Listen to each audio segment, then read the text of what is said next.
ಎಫೆಸಿಯರಿಗೆ ಬರೆದ ಪತ್ರದಿಂದ ಇಂದಿನ ವಾಚನ ಅಧ್ಯಾಯ 4 ವಚನಗಳು 1-7, 11-13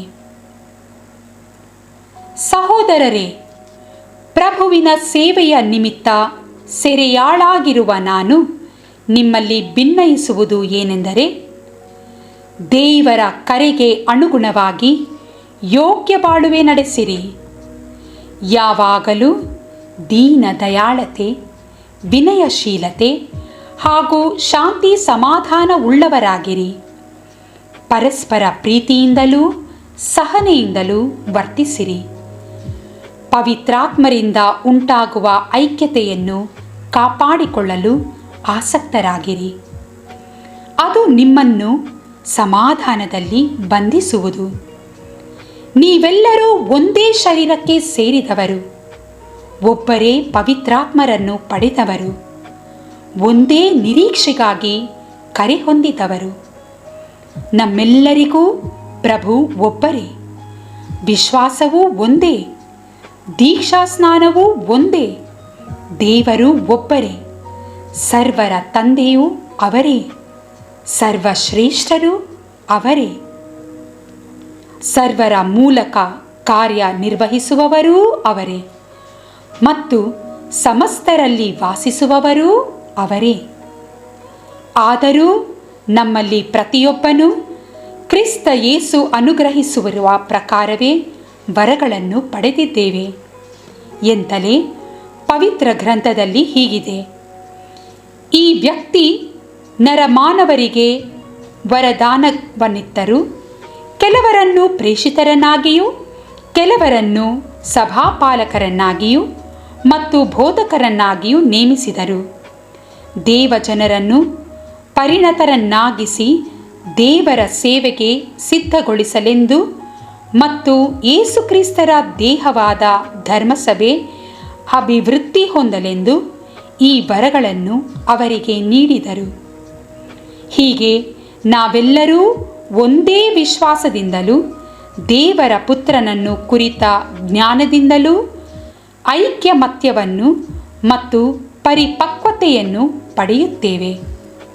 ಜ್ಞಾನಾರ್ಜನೆಯನ್ನು ಪಡೆದವರಾಗಿ ಕ್ರಿಸ್ತ ಯೇಸುವಿನ ಪರಿಪೂರ್ಣತೆಯ ಮಟ್ಟವನ್ನು ಮುಟ್ಟುತ್ತೇವೆ. ಪ್ರಭುವಿನ ವಾಕ್ಯ. ದೇವರಿಗೆ ಕೃತಜ್ಞತೆ ಸಲ್ಲಲಿ. ಕೀರ್ತನೆ ಶ್ಲೋಕ. ಅವುಗಳ ನುಡಿ ಮಾತು ವ್ಯಾಪಿಸಿದೆ ಜಗದಾದ್ಯಂತ.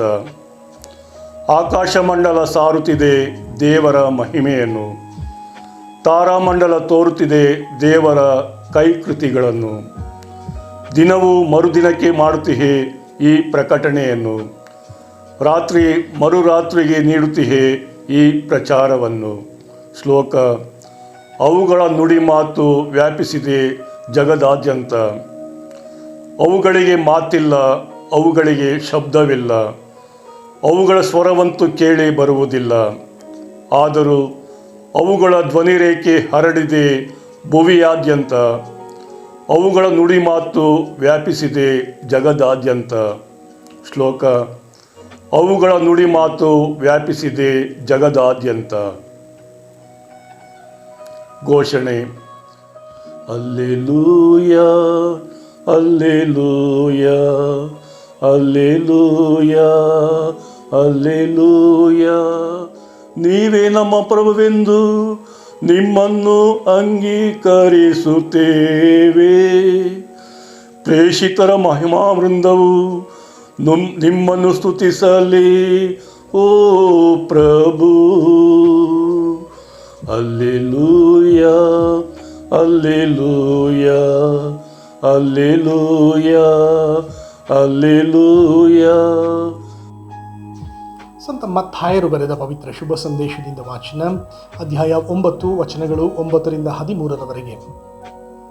ಆ ಕಾಲದಲ್ಲಿ ಯೇಸು ಆ ಸ್ಥಳವನ್ನು ಬಿಟ್ಟು ಮುಂದಕ್ಕೆ ಹೋಗುತ್ತಿದ್ದಾಗ ಮತ್ತಾಯ ಎಂಬವನನ್ನು ಕಂಡರು. ಅವನು ಸುಂಕ ವಸೂಲಿಗಾಗಿ ಉಕ್ಕಡದಲ್ಲಿ ಕುಳಿತಿದ್ದನು. ನನ್ನನ್ನು ಹಿಂಬಾಲಿಸು ಎಂದು ಹೇಳಿ ಯೇಸು ಅವನನ್ನು ಕರೆದರು. ಮತ್ತಾಯನು ಎದ್ದು ಅವರನ್ನು ಹಿಂಬಾಲಿಸಿದನು. ಇದಾದ ಮೇಲೆ ಯೇಸು ಮತ್ತಾಯನ ಮನೆಯಲ್ಲಿ ಊಟಕ್ಕೆ ಕುಳಿತಿದ್ದರು. ಬಹುಮಂದಿ ಸುಂಕದವರು ಪಾಪಿಷ್ಠರು ಅಲ್ಲಿಗೆ ಬಂದರು. ಯೇಸು ಮತ್ತು ಅವರ ಶಿಷ್ಯರು ಕುಳಿತಿದ್ದ ಪಂಕ್ತಿಯಲ್ಲೇ ಇವರೂ ಊಟಕ್ಕೆ ಕುಳಿತರು. ಫರಿಸಾಯರು ಇದನ್ನು ಕಂಡದ್ದೇ ಯೇಸುವಿನ ಶಿಷ್ಯರನ್ನು ಉದ್ದೇಶಿಸಿ, ನಿಮ್ಮ ಗುರು ಇಂತಹ ಬಹಿಷ್ಕೃತ ಜನರ ಜೊತೆಯಲ್ಲಿ ಊಟ ಮಾಡುವುದೇ ಎಂದು ಆಕ್ಷೇಪಿಸಿದರು. ಇದನ್ನು ಕೇಳಿಸಿಕೊಂಡ ಯೇಸು, ವೈದ್ಯನ ಅವಶ್ಯಕತೆ ಇರುವುದು ರೋಗಿಗಳಿಗೆ, ಆರೋಗ್ಯವಂತರಿಗಲ್ಲ. ನೀವು ಹೋಗಿ, ನನಗೆ ಬೇಕಾದುದು ದಯೆ, ಯಜ್ಞ ಬಲಿಯಲ್ಲ ಎಂದು ಪವಿತ್ರ ಗ್ರಂಥದಲ್ಲಿ ಬರೆದಿರುವ ವಾಕ್ಯದ ಅರ್ಥವನ್ನು ಕಲಿತುಕೊಳ್ಳಿ. ನಾನು ಕರೆಯಲು ಬಂದಿರುವುದು ಧರ್ಮಿಷ್ಠರನ್ನಲ್ಲ, ಪಾಪಿಷ್ಠರನ್ನು ಎಂದರು. ಪ್ರಭುವಿನ ಶುಭ ಸಂದೇಶ. ಕ್ರಿಸ್ತರೇ ನಿಮಗೆ ಸ್ತುತಿ ಸಲ್ಲಲಿ.